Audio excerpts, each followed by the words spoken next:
10 साल पहले जब मेरी शादी हुई थी, तब मेरी साली हनीप्रीत बंगलौर में पढ़ रही थी। पढ़ाई पूरी होने के बाद उसको बंगलौर में ही नौकरी मिल गई। लगभग 6 साल पहले उसकी शादी दिल्ली में रहने वाले एक युवक से हुई, तो वह बंगलौर से दिल्ली आ गई।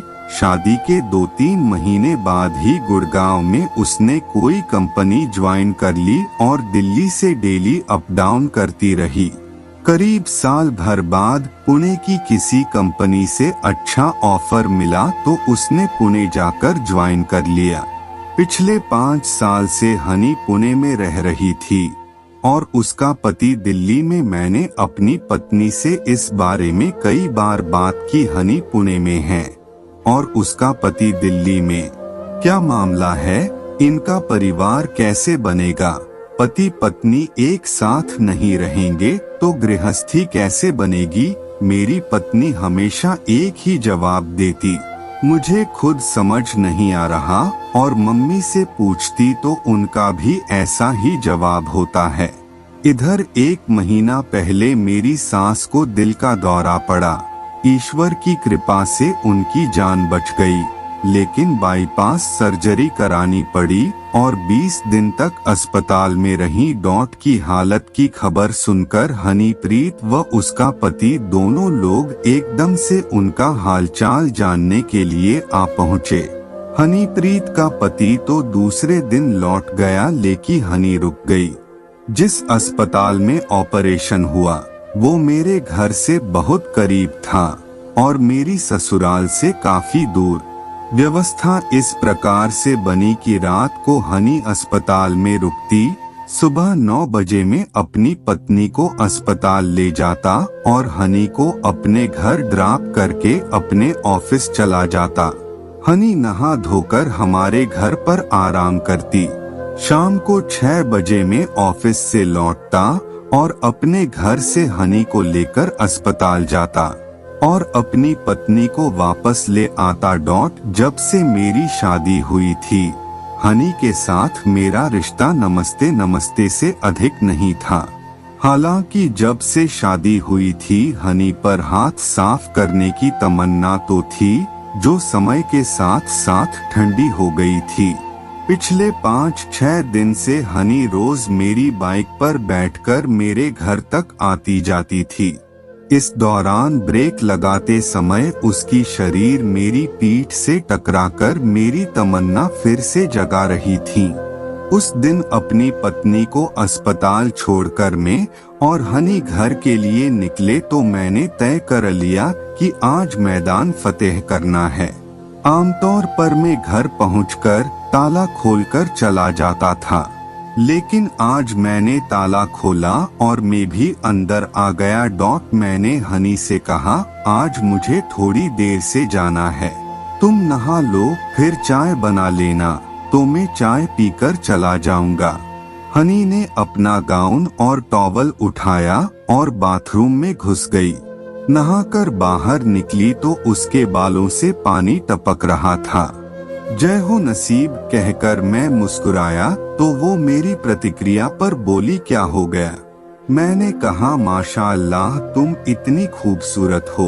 मैंने तो आज ही ध्यान से देखा।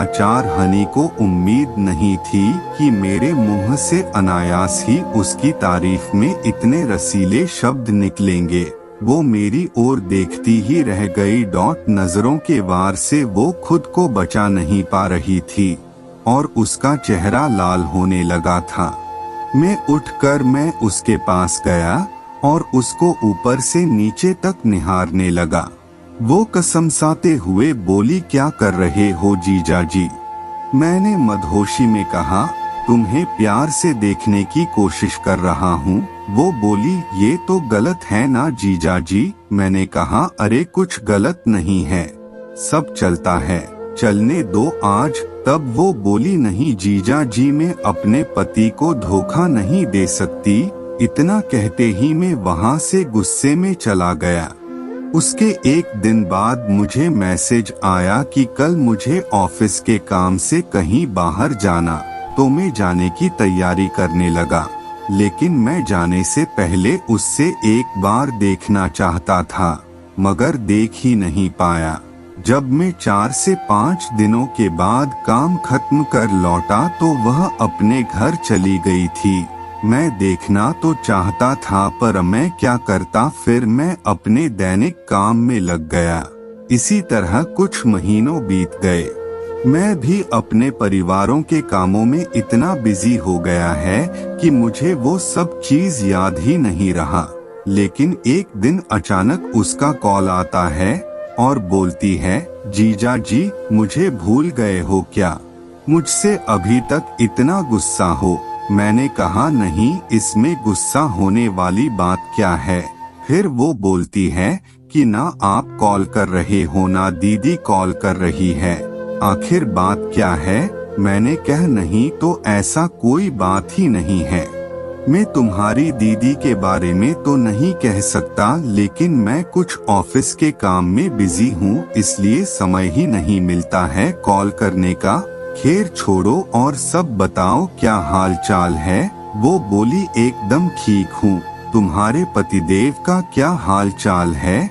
वह बोली, आप तो जानते हो ना जीजा जी वो कैसे हैं। मैंने कहा, अभी तक तुम दोनों के बीच में वो दूरियां हैं। वो बोली, क्या करें जीजा जी, किस्मत में यही लिखा था ना, काश मेरी दीदी जैसा मेरा नसीब भी होता। मैंने बोला, चाहोगी तो तुम्हारा भी हो सकता है। तब वो बोली, क्या जीजा फिर से आप चालू हो गए? मैंने बोला, क्या करूं, तुम इतनी सुंदर जो हो। इतना बोलते ही वह बोली, जीजा जी मैं आपसे कल बात करूंगी, मेरे पति आ गए हैं। मैंने बोला, ठीक है। फिर ये बातों का सिलसिला चलता रहा। फिर एक दिन वो सुनहरा मौका भी आया जब हम दोनों की मुलाकात, यानी आप समझ रहे हैं मैं कहना क्या चाह रहा हूँ।